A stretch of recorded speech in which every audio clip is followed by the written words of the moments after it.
sempre que o homem tem a pretensão de dizer o que tem que ser feito, faz cagada.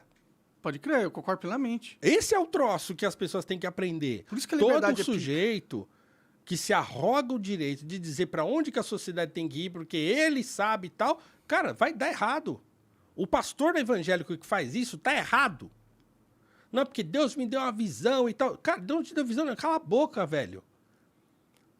Né? Qual que é a lei que o cara deve seguir? É a lei que tá na Bíblia lá. Ah, é difícil de entender e tal. Tá bom, então vai estudar, cara. Mas nunca acredita num pastor que diz que Deus deu uma visão para ele. Ele tá mentindo para você. Porque se Deus deu um dia visão para as pessoas, é porque as coisas não estavam ainda organizadas de modo que ele pudesse abrir lá o livro e ler o que tá lá. Então não é mais tão simples assim. Deus me deu uma visão, vem atrás de mim. Esse cara vai levar você pro buraco. Esse cara que tá mandando você votar no político, porque esse político é que vai salvar a igreja do comunismo. Esse cara tá mentindo para você, tá errado. Como que ele sabe? Ele tá fazendo você pecar por isso. Pode crer. Ele tá errado por quê? Porque, cara, tá escrito, você abre a Bíblia, da primeira página até a última, é o poder institucional contra o poder de Deus, contra a obediência a Deus. O Antigo Testamento é recheado. O que é o profeta? O profeta não é o cara que adivinha o futuro, como ficou conhecido, né? Assim. Não. Normalmente. O profeta é o cara que vai lá na cara do rei e do sacerdote e fala: vocês estão levando o povo pro buraco. E eram mortos. Caralho. Eram perseguidos e mortos. Mas eram isso que eles faziam. Quando viam, juntavam o poder político com o poder religioso para dizer para onde o povo tinha que ir. Dava merda. Dava merda. Sempre deu. Eu tive um professor, um gênio brasileiro, que morreu já há alguns anos, o Dr. Milton Schwantz. Um professor de Antigo Testamento, um homem que entendia muito de hebraico. Era um homem de esquerda e era muito curioso porque o professor Milton Schwantz, ele vivia aquilo que ele pregava. Então era um homem que podia ter uma vida muito boa, né, ser rico, mas era um homem super simples. Era muito engraçado porque ele tinha vários livros publicados, ainda tem muitos livros dele, Milton Schwantz, o nome dele. E era muito curioso, ele ia dar palestra nos lugares, ele levava um monte de livro dele, né, pra vender e tal. E aí a gente ia comprar os livros e falava assim: não compra esse não, que esse é caro. Esse aqui é da editora tal, essa a editora ganha aqui e tal. Compra esse aqui que é mais barato, esse aqui é meu, é independente. Esse aí não. Se você falasse pra ele: não, eu tenho dinheiro, não, então tá bom. Mas é melhor você levar 3 desse, que é dividir? Do que levar esse aqui que é mais caro. Era muito engraçado esse negócio. Então ele tinha uma vida muito simples, era um homem assim, fantástico. E o Dr. Milton falava isso, ele falava assim: o Antigo Testamento existe para mostrar pra gente o que a gente não deve fazer. Não o que a gente tem que fazer. Você lê aquilo lá e fala: cara, deu tudo errado. Deu tudo errado. Mas é isso, é para mostrar pra gente que... cara, quando lá no 1 Samuel, quando o povo de Israel fala para nós queremos um rei. Os outros povos têm rei. Por que... Olha o princípio da liberdade aí, cara. Eles chegam pro profeta e falam assim: nós queremos um rei. Todo mundo tem rei. Nós também queremos um rei. Aí o Samuel fala para eles assim: olha, o rei de vocês é Deus, vocês já têm um rei. Deu para vocês os mandamentos e assim, tudo que vocês precisam fazer já está aí. Vocês são livres. Não precisa de rei, não. Não, nós queremos um rei, porque um rei é legal. Rei é importante. Rei é pop, porque todo mundo tem.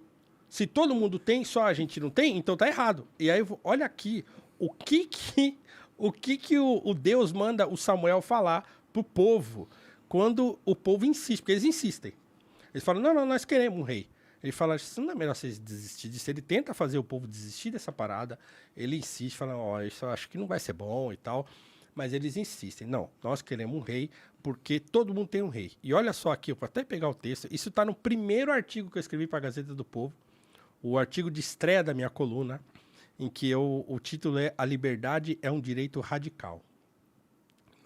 Olha só, na hora que aparecer aqui a bagaça. Cara, é impressionante, assim. Isso tá na Bíblia, no Antigo Testamento. A ideia de liberdade já estava exposta lá. Lá, no 1 Samuel. Né? Caramba, porque agora o Não bagulho tá abrindo o Wi-Fi, deve estar ruim. Na verdade eu tô... Você nem tá no Wi-Fi, eu tô sem Wi-Fi. Não, mas já vai. É que ele... Quiser abrir ali o... Coca, você lembra o nome do texto? A liberdade é um direito radical. É isso, Paulo Cruz. Paulo Coloca Cruz. aí. É que aí você vai ter que... A Gazeta tem que assinar, né? Ah, mas eu instalei um aplicativo ali que não precisa. Tá aí, né? Liberdade pra todo mundo. Liberdade de ler o artigo, inclusive. Eu Mas acho... é isso. É esse aí. Desce um pouco. Né? Esse é o primeiro artigo. Vai descendo, que aí tem a citação da Bíblia inteira. Vai descendo, vai descendo, vai descendo, vai descendo. Passa aí, passa aí. Cara, é muito paradigma. Opa. Deixa eu ver, sobe aí. Sobe um pouquinho. Sobe. Ah, tá. Ele fala, beleza. Então, o Deus fala pra ele, tá bom, eles querem. Tá legal. Então, beleza. Mas olha o que vai... Então, ele fala assim, ó. Atende, Samuel, a tudo que diz o povo, porque não é a ti que eles rejeitam, mas a mim. Olha Deus falando pro profeta. Caralho, porque pesado. não querem mais que eu reine sobre eles.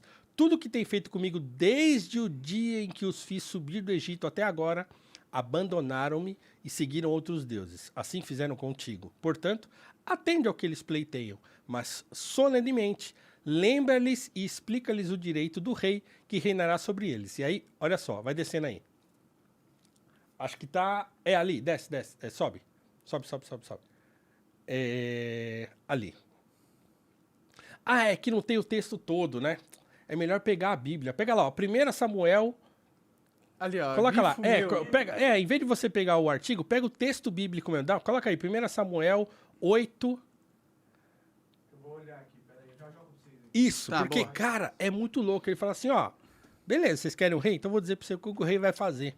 Ele vai botar você pra trabalhar pra ele, ele vai pegar sua mulher, ele vai escravizar seu filho, ele vai roubar sua propriedade, você vai ter que pagar imposto pra ele. Cara, ele fala... Na Bíblia, no Nada. Velho Testamento. No Velho Testamento. Caralho. E a gente não aproveitou essa sabedoria. Vocês querem isso? Vocês querem isso? Vocês querem um rei porque as outras nações... Aí, acho que tá lá pra baixo no 17, por aí. Peraí. Isso, vai descendo. Não, tinha mais. É que você tem que colocar o capítulo todo, não é só o do 7 a 9. Porque isso tá lá... Isso. É porque tá lá pelo 17, por aí eu acho que é a parte que ele fala. Pode crer. Cara, tá lá. Né? Então, assim, o princípio da liberdade... Porque é o seguinte, a gente imaginar que o que Deus fez quando deu os mandamentos pro povo era torná-los escravos dele pelos mandamentos, não, é o contrário. Eram princípios para tornar o povo responsável pela liberdade que eles estavam concedendo quando tirou eles do Egito. E, curiosamente, é o que os escravos dos Estados Unidos vão sacar. Olha que louco. Porque lá nos Estados Unidos, a Bíblia foi importantíssima no processo de abolição americana. Interessante. É porque lá o protestantismo foi a religião mais difundida. E entre os protestantes tem essa coisa do ler a Bíblia, que o católico tinha menos, principalmente na época, né? Então, os pastores liam muito a Bíblia tal, e os escravos que aprendiam a ler, liam muito a Bíblia. Muitos aprenderam. Por exemplo, a avó da minha esposa, ela aprendeu a ler com a Bíblia. Pode crer. Entendeu? Então, eles liam a Bíblia e tal.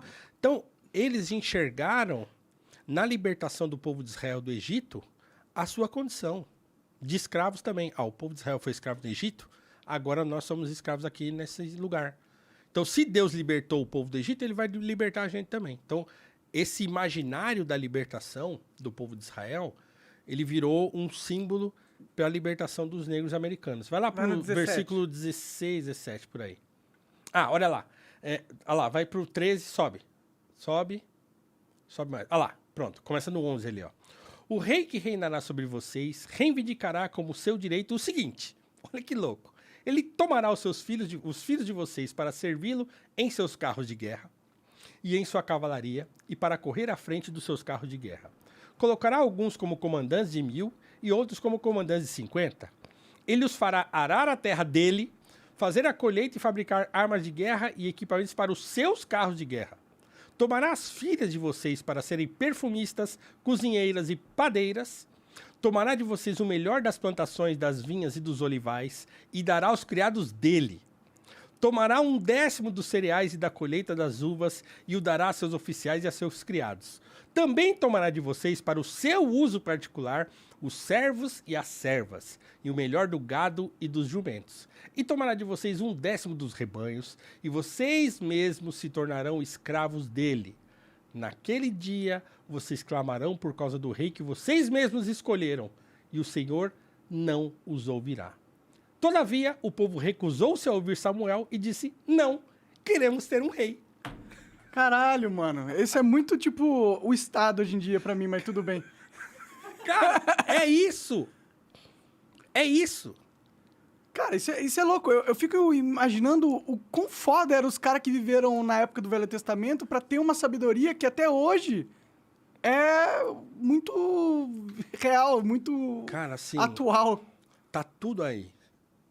É Entende? louco isso, né, cara? Dá até pra você parar pra pensar, porra, Deus deve existir mesmo, né? Porque como que esses caras lá atrás já conseguiam ter esse tipo de percepção? Entendeu? E eles nem viveram o Estado, nem viveram... Passaram a viver aí. Pode A partir crer. daí. E só foi cagada. É verdade. Daí pra frente foi só BO. Só BO. E como que você diz que o Estado tem uma função pra mim, no começo da conversa, é o que eu porra? tô dizendo, assim. Olhando pro que a gente vive hoje, Não dá pra imaginar outro jeito, né? não dá pra imaginar outro jeito. Mas eu claro, acho que mas aí nós Deus estamos num pensou em contexto outro jeito. tribal Sim, e sim. tal, muito menor e não sei o quê. Então, beleza, tudo bem. Mas no contexto que a gente vive hoje, já não dá mais pra pensar numa coisa libertária, assim, todo mundo solto e vai e faz. Eu acho que aí a coisa fica um pouco mais complicada pelo tamanho das coisas. É Pode tudo ser. muita gente, tudo muito volume, tudo muito tal. E aí, talvez Mas será que o fique mais fundamento difícil não de- seja o mesmo, apesar do tamanho? Não, o fundamento é o mesmo. Ah, Mas eu acho que a gente conseguir, ao longo do tempo, encontrar modos de se organizar, né, por conta do tamanho que as coisas ficaram, eu acho que também é uma coisa boa. Porque também aí, no fim das contas, vários reis vão ser ungidos por Deus e vão fazer bons reinados. mas será que isso não era a época que... Isso é no Velho Testamento ainda? No Velho Testamento Ah, ainda. entendi. Né? Então, assim, apesar de toda essa advertência e de Deus falar, ó, vai dar ruim isso aí. Né? Vai dar ruim. Se ele não quisesse, não teria acontecido. Certo? Faz Não sentido. quero, pronto, acabou, não vai ter. Mas ele falou, tá bom, vocês querem? Tá, eu vou dizer o que vai acontecer. Então, tenta a sorte aí, certo? Pode crer. E aí, no meio desses monte de BO, um ou outro rei, fez um bom governo. Então tem lá no meio, aparece um ou outro, pô, esse fez o que era bom aos olhos do Senhor. Foi um cara que obedeceu e um cara que levou o povo pro progresso e coisa e tal. Então, isso também aconteceu ao longo do tempo. Mas, no geral, né, na maior parte dos casos, foi uma luta. Né? E a função dos profetas era essa. Avisar, vai dar merda. Era avisar. vai dar merda, Era vai para dar falar merda. quando os caras estavam se... Falar, ó, isso aí que vocês estão fazendo. Então, quer dizer, se o povo de Israel tinha um compromisso com Deus, então o compromisso deles era um compromisso de fidelidade. Quando essa fidelidade se rompia, geralmente ela se rompia por influência do rei e do sacerdote. Quando eles se juntavam por interesse, por poder. Tá? Então, quando o sacerdote se juntava com o rei, geralmente dava ruim. Pode crer. Então, os caras estão falando isso aí há tempos Séculos, imemoriais. milênios. E hoje os caras estão achando que o pastor da igreja dele sabe em quem que ele tem que votar. Por quê? Porque eu é o comunista. Fala, velho, então assim...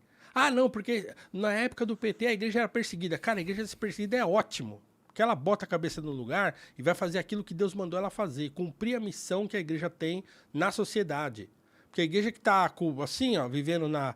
tá tudo bem, estamos vivendo a prosperidade que Deus nos mandou, vocês vai dar cagada. Então não é para viver sossegado. Nós não estamos aqui para viver no sossego, para fazer templos gigantescos, encher um monte de gente lá e ficar prometendo um monte de coisa. Não é essa. A parada não é essa. Tá lá escrito o negócio. Caralho, cara, isso que você tá me falando me bate muito verdadeiro, velho. E até com a minha própria vida, decisões que eu tomei no passado, tá ligado? Você acaba de assistir um corte do Monarch Talks, agradeço demais, mas se você quiser ver o vídeo na íntegra e acompanhar ao vivo todas as transmissões, você tem que ir lá no rumble.com/monarch para não perder nada. Segue a gente lá.